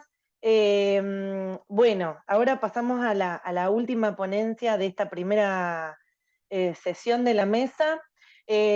Bueno, el ponente es Alberto Consuegra, que también está coordinando esta mesa. Él es licenciado en Historia y magíster en Historia Contemporánea, mención Estudios Afroasiáticos de la Universidad de La Habana de Cuba. Él es doctor de la Universidad de Buenos Aires en la mención de Historia, ex becario doctoral y postdoctoral de CONICET, con lugar de trabajo en el Instituto de Investigaciones en Humanidades y Ciencias Sociales de la Universidad Nacional de La Plata, Argentina. Fue profesor del Departamento de Historia de la Universidad de La Habana entre los años 2007 y 2011. Ha impartido seminarios en la Facultad de Filosofía y Letras de la Universidad de Buenos Aires sobre historia y actualidad de la Revolución Cubana, y en la actualidad es profesor de la Universidad Nacional de San Martín y de la Universidad Itela, y bueno, miembro de nuestro grupo de estudios sobre Centroamérica en el Instituto de Estudio de América Latina y el Caribe de la UBA. Alberto, no sé si también querés agregar alguna cosa más sobre vos, y bueno, te dejamos a exponer Nada, 15 eso. minutitos.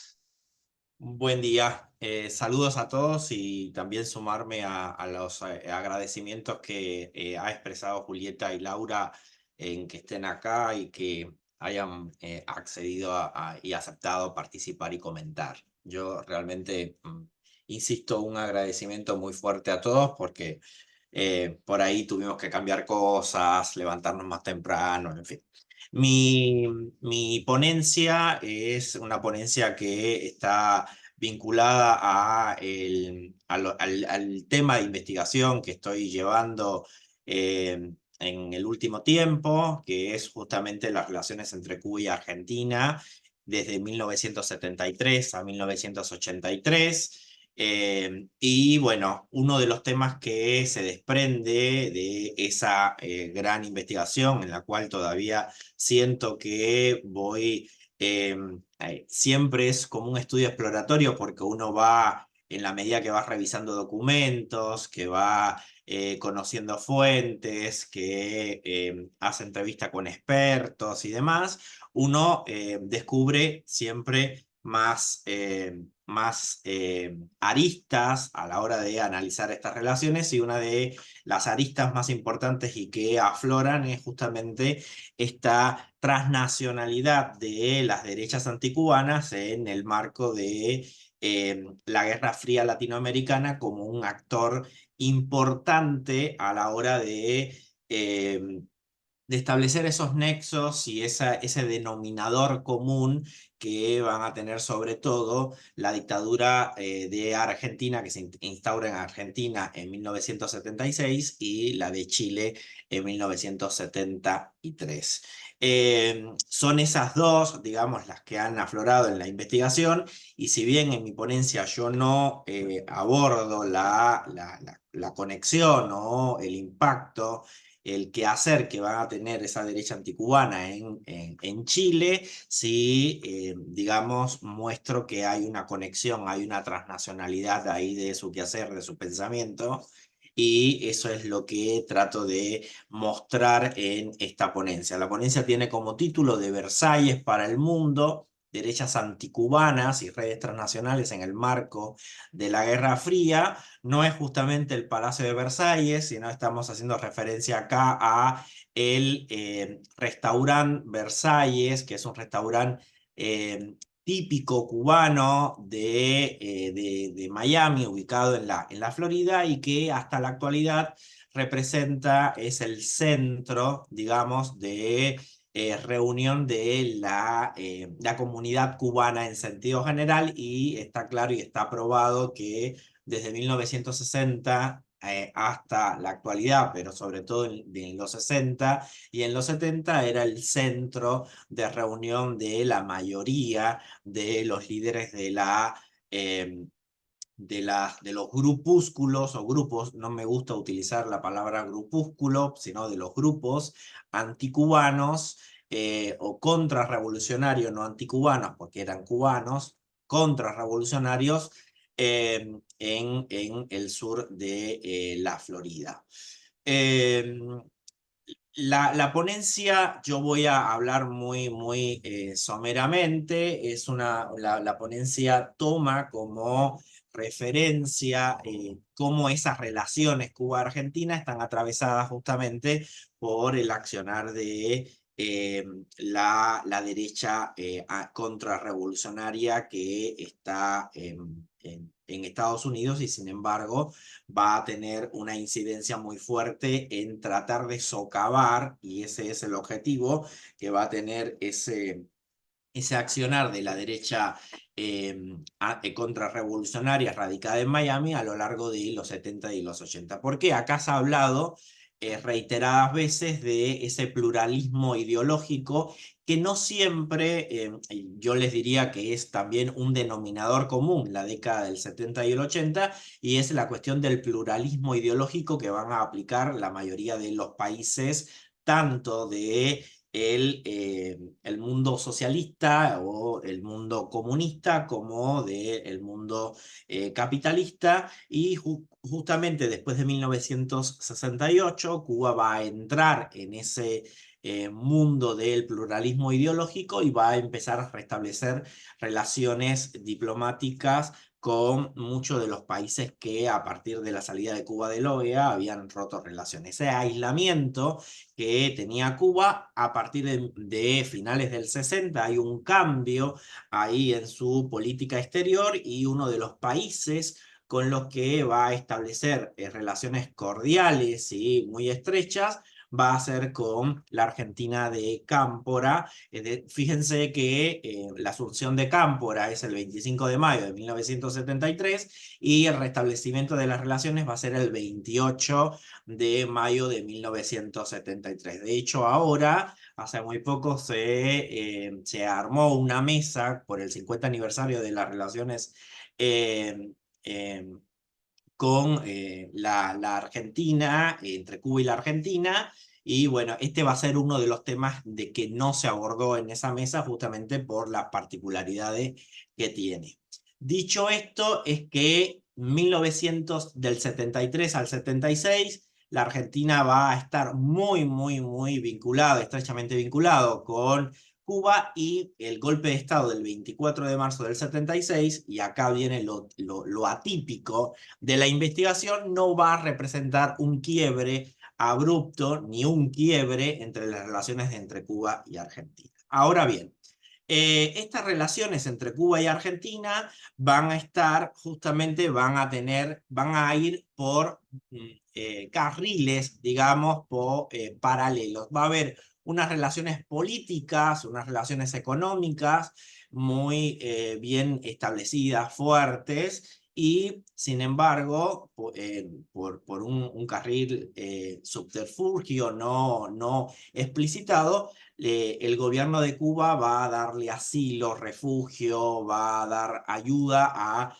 todos los perseguidos políticos, militantes de las diferentes organizaciones guerrilleras y de izquierda de la Argentina, no solamente de la Argentina, sino también de Uruguay, de Chile, de Brasil, de Paraguay, que habían venido a la Argentina. Le va a dar asilo y le va a dar ayuda para que puedan salir de esa persecución.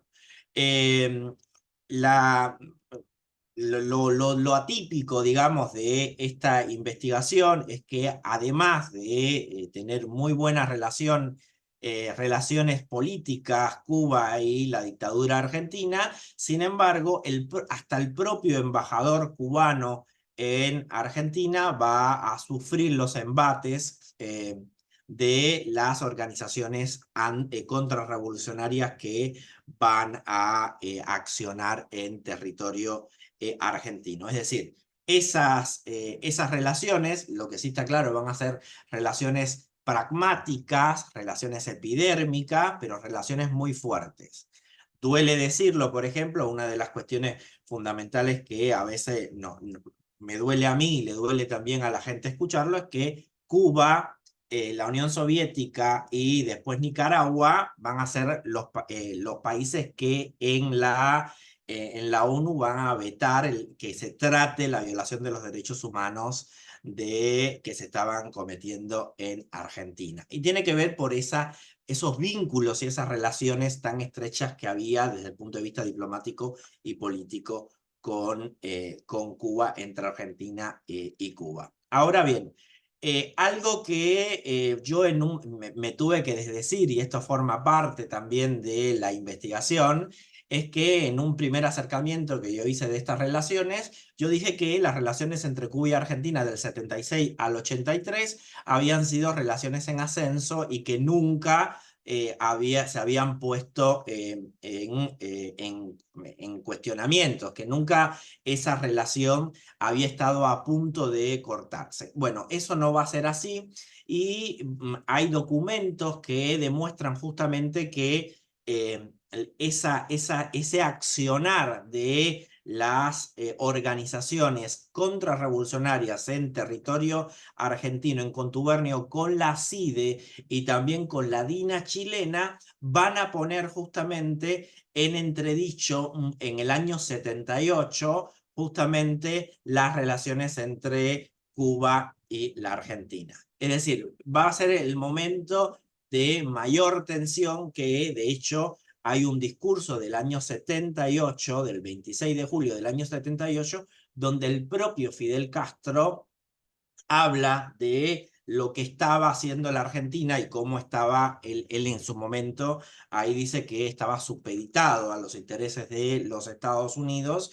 y que esas relaciones están absolutamente congeladas. Esto no termina de romperse, de estas relaciones no terminan de romperse, pero bueno, evidentemente van a estar ahí muy, muy tensionadas. Otra de las particularidades y de los avances en esta investigación es que yo logré, al menos desde mi ignorancia, yo logré entender justamente cómo ingresan esos grupos contrarrevolucionarios al accionar en América Latina. Y esto tiene que ver justamente, va a través de la conexión que establecen los militares chilenos con los grupos contrarrevolucionarios una vez que se da el golpe de Estado del 11 de septiembre de 1973. Hay un comité, el Comité Pro Chile, que se arma en los Estados Unidos, donde ese comité justamente tratan de buscar y de limpiar y hacer propaganda a favor de la Junta Militar chilena, donde hay muchos cubanos y justamente a través de esa conexión es que los cubanos entran, es decir, los grupos contrarrevolucionarios cubanos entran a accionar al servicio de la DINA y de la CIDE argentina. Y el otro hecho particular, muy emblemático, es la desaparición de los dos funcionarios argentinos en Buenos Aires, en el marco de la dictadura, donde prácticamente a los 3 días de haber desaparecido los funcionarios, ya el embajador cubano, y hay documentos que así lo prueban, ya sabía que esa desaparición tenía que ver justamente con el accionar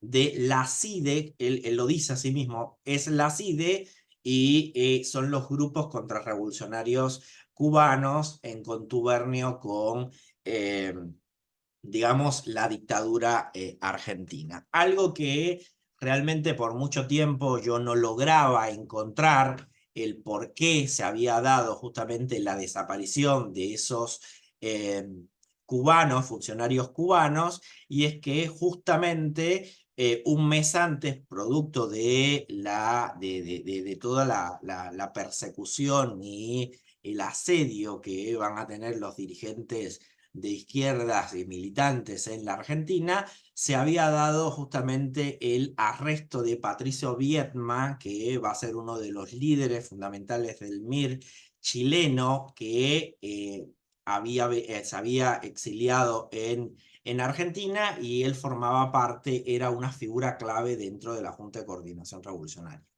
Y ahí se va a dar de hecho, Patricio hoy está desaparecido. Se dice que lo entregaron a la DINA chilena por un punto entre San Juan y Mendoza. Por ahí dice que lo entregan, está desaparecido. Bueno, y eso explica justamente este accionar y la transnacionalidad de el accionar se puede ver justamente en la comunicación que va a tener el funcionario de la CIA en la Embajada de Estados Unidos en Buenos Aires con las organizaciones contrarrevolucionarias en Estados Unidos, cuando le preguntan directamente si ellos tenían a los dos funcionarios y si pensaban cambiarlos, hacer un intercambio a partir de dos cubanos que estaban presos en México, producto de un atentado que también se le había hecho al cónsul cubano en Mérida. Es decir, había toda una red a partir del 70 y del 80 que lo que buscaba puntualmente era accionar contra las representaciones diplomáticas, los intereses económicos, políticos de Cuba en el exterior. Pasa en Latinoamérica, pero también va a pasar, digamos, en Europa, en España, en Canadá y por supuesto en Estados Unidos, también en territorio norteamericano. A modo de conclusión, esta ponencia, que insisto, es un trabajo que no está acabado para nada, lo que busca es, primero, que es un punto de partida de una investigación mucho más amplia, que lo que busca es analizar el quehacer de estas organizaciones cubanas de derecha y ver esos nexos, esos vínculos que se van a dar con otras organizaciones de derecha en Latinoamérica y también en el mundo, y por supuesto ver cómo esa particularidad que a veces, o esos conceptos, esas miradas que siempre analizamos o vemos de exilio, por ejemplo, no siempre se circunscriben a los exilios de la izquierda, sino que hay un exilio, por ejemplo, de derecha, que es este exilio cubano, que evidentemente va a tener un rol fundamental, sobre todo en la Guerra Fría latinoamericana, estableciendo sus propias dinámicas. ¿Está bien? Entonces, bueno, era solamente eso, espero no haberme pasado y quedo atento a las preguntas y recomendaciones. Bueno, gracias, Alberto, bien, te roban unos minutitos. Bueno, la ponencia de Alberto la va a comentar Andrés Mora Ramírez, a quien hemos invitado y también está en Costa Rica, y le agradecemos muchísimo su participación en esta mesa, porque como decía Laura, tuvo que madrugar. Andrés Mora Ramírez es comunicador social, ¿sí? Es una mesa totalmente interdisciplinaria, que es lo que queríamos.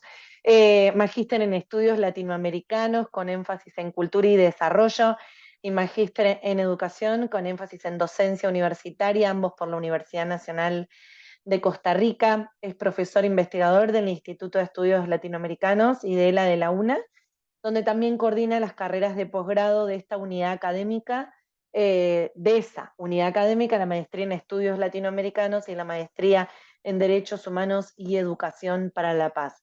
Te cedo la palabra, Andrés, y muchísimas gracias por estar acá en esta mesa. Gracias, Julieta. Bueno, también un agradecimiento a Laura por la invitación.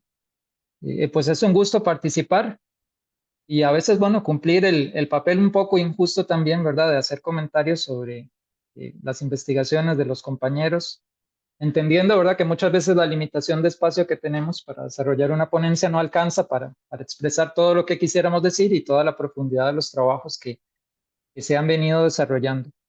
En el caso de la ponencia de Alberto, pues coincidió la lectura que yo hice esta semana de este trabajo con la aparición en el periódico La Jornada de México de un texto muy interesante de la periodista Rosa Miriam Elizalde, que hacía referencia precisamente a los 60 años de una de esas primeras operaciones que desarrolló la derecha en el exilio cubana, la llamada lucha contra bandidos. Y quería permitirme leer un par de párrafos de este artículo, porque creo que engarzan muy bien con la reflexión de fondo que nos propone Alberto. Dice así el artículo: la historia es circular, vuelve una y otra vez al mismo punto. La Casa Blanca sigue apostando a la misma trama y alentando los alzamientos que desde luego deben ejecutar en Cuba los primos o antiguos vecinos del ala terrorista de la inmigración cubana.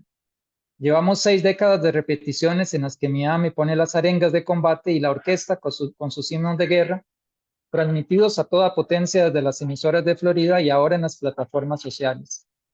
Del otro lado, el heroísmo se sitúa a la altura del hombre y la mujer de la calle que tienen que bregar con este drama nacional y su poderosa mezcla de dificultades. La escasez, los apagones, la inflación, las colas para comprar alimentos, la precariedad del transporte público. Nadie sale indemne de este ciclo infinito. La idea del conflicto permanente como método es un ostensible ejercicio de crueldad y una bomba de tiempo.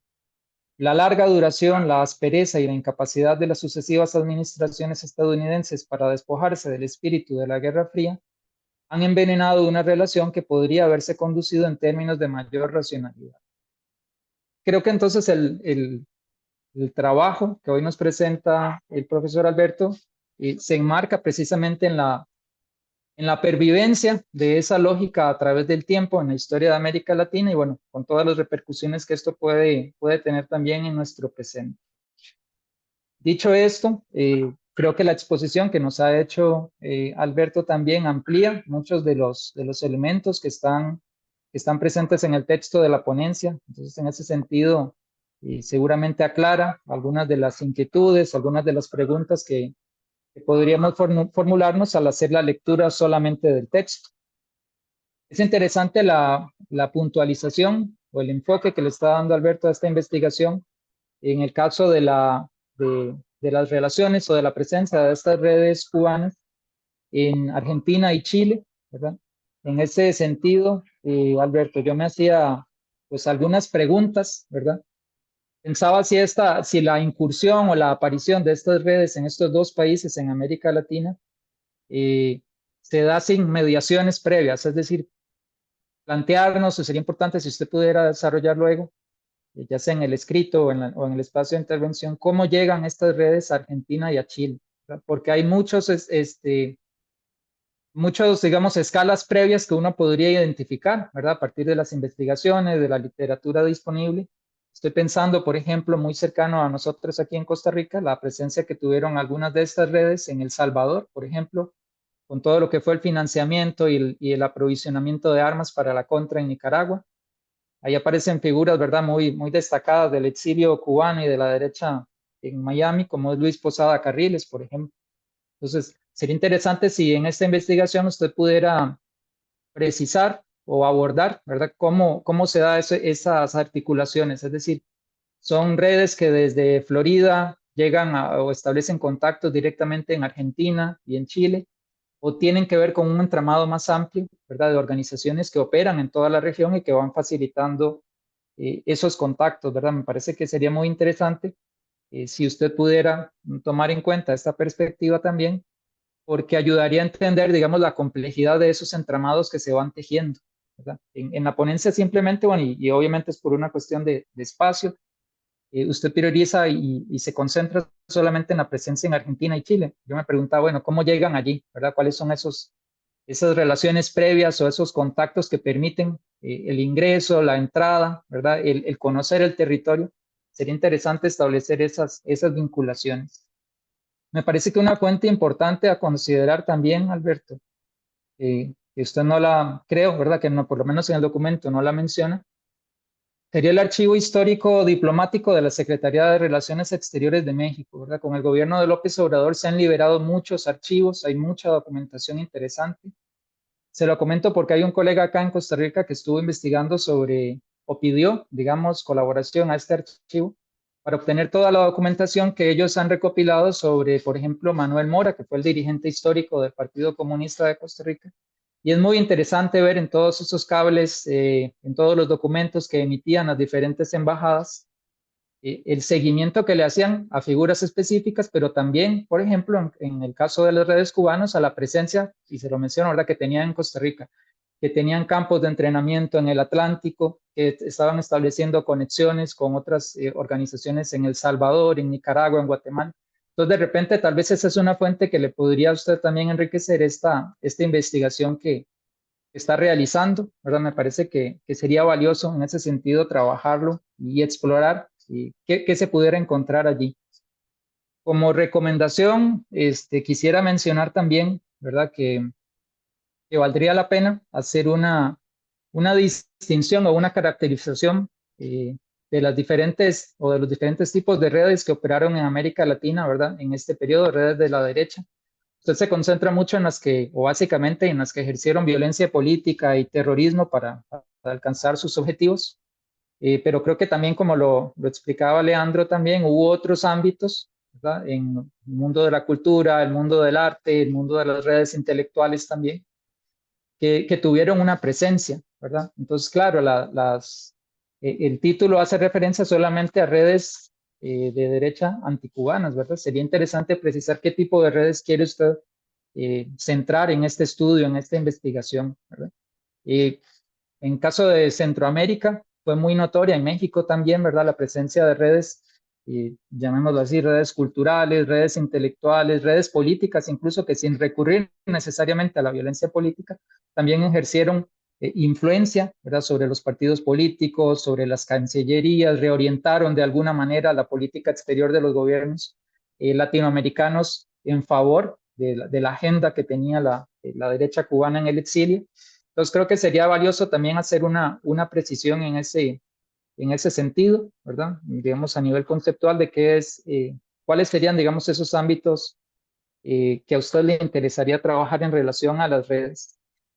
Ya había notado también, pero usted lo ha precisado, ya lo ha ampliado un poco con su exposición, porque usted hace referencia en la página 4 de la ponencia, ¿verdad?, a las facilidades que se le otorgaron a estas organizaciones terroristas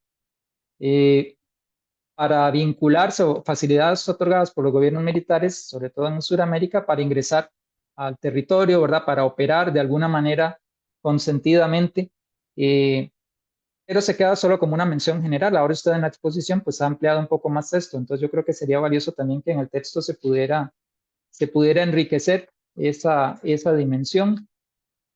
Y quisiera, bueno, también, no sé hasta qué punto sería posible, Alberto, de tener acceso a materiales, a documentos, que de cara a este trabajo más amplio que usted viene organizando, se pudiera explorar, ¿verdad? En relación a esta presión o a esta dificultad que usted hace referencia sobre cómo las autoridades cubanas, y en particular la figura de Fidel Castro, se vieron en algún momento compelidas a repensar su relación, sobre todo con el gobierno argentino durante la dictadura, ¿verdad?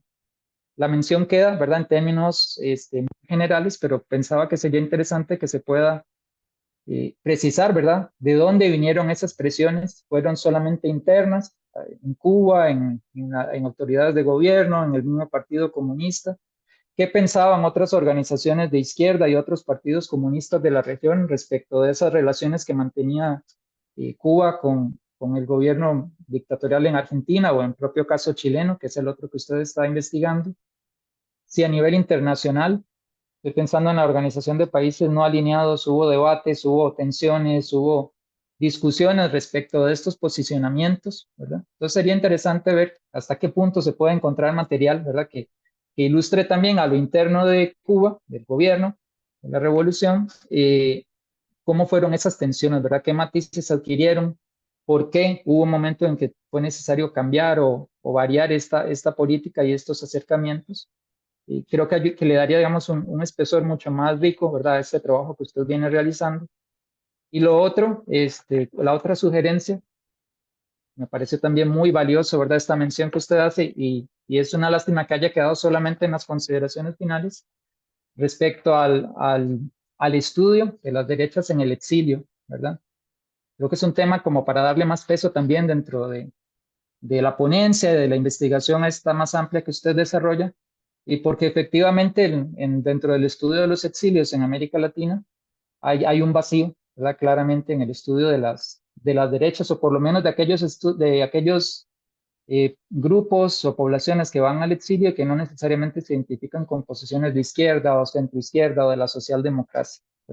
Aquí en Costa Rica, en el IDELA, finalizamos el año pasado una investigación de 7 años sobre el exilio chileno en Costa Rica, y es abrumadora efectivamente la presencia de militantes del MIR, de intelectuales vinculados vinculados a la Unidad Popular o que tenían alguna simpatía con el proceso, digamos, de Salvador Allende que estaba llevando adelante, tienen mucha disponibilidad para conversar, para obtener información, para facilitar documentos, pero creo que no hemos logrado, digamos, en términos de los estudios del exilio, esa capacidad de acercarnos a esta otra población de estudio, que serían los grupos, las personas que adversaron esos procesos y que tuvieron que salir, ¿verdad? En caso de la Revolución cubana, ¿verdad? Sería todo un desafío seguramente estudiar el exilio en los Estados Unidos o en otros países de la región. O pensar, por ejemplo, en fenómenos más recientes, como podría ser estudiar la migración venezolana, ¿verdad? Que ha salido hacia los Estados Unidos. Aquí en Costa Rica hay una gran población. Esos son otros exilios, ¿verdad? Que nos plantean también desafíos metodológicos y de investigación hacia el futuro. Pero por lo demás, Alberto, felicitarle por el trabajo. Creo que tiene una temática allí muy rica para seguir indagando, para investigar. Y bueno, hay estas fuentes, estas sugerencias, ¿verdad? Para que usted pueda considerarlas y eventualmente ser incorporadas a la investigación. Bueno, muchas gracias, Andrés. Les cuento a todos que son y 53, o sea que tenemos 7 minutos y tengo que cerrar la mesa porque tenemos que abrir otra sesión. Así que lo que le voy a pedir, lamentablemente, es a los 4 ponentes una reacción de 1 minuto cada uno, que es más o menos para despedirse. Así que, si querés, Lisandro, te paso la palabra. Sí, perdón.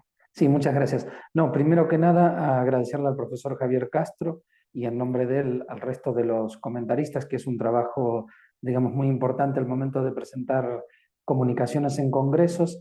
Y seguidamente, luego ya miraré cuando suban en YouTube la sugerencia que me hacía el profesor respecto del archivo que podía consultar en el Reino de España para poder analizar lo que él me proponía.